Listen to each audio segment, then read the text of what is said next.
লোকে আমায় ভালোই বলে, দিব্যি জ্বলনসই। দোষের মধ্যে একটু নাকি মিথ্যে কথা কই। ঘাটশিলাতে যাবার পথে ট্রেন ছুটছে যখন, মায়ের কাছে বাবার কাছে করছি বকম বকম। হঠাৎ দেখি মাঠের মধ্যে চলন্ত সব গাছে এক এক রকম ভঙ্গি ফোটে, এক এক রকম নাচে। ওমা, দেখো নৃত্যনাট্য!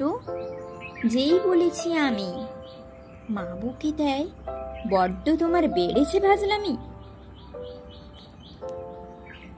চিড়িয়াখানার নাম জানো তো? আমার সেজো মেশোর। আদর করে দেখিয়ে দিলেন পশুরাজের কেশর। কদিন পরে চুন খসানো দেওয়াল জুড়ে, এ কি ঠিক অবিকলে সেই রকমই মূর্তি যেন দেখি। ক্লাসের মধ্যে যেই বলেছি সুরঞ্জনার কাছে, জানিস আমার ঘরের মধ্যে সিংহ বাঁধা আছে। শুনতে পেয়ে দিদিমণি অমনি বলেন, শোনো, এসব কথা আবার যেন না শুনি কখনো।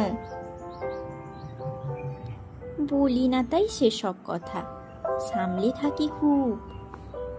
কিন্তু সেদিন হয়েছে কি এমনি বেয়াকুব, আকাশ পারে আবারও চোখ গিয়েছে আটকে। শরৎ মেঘে দেখতে পেলাম রবীন্দ্রনাথকে।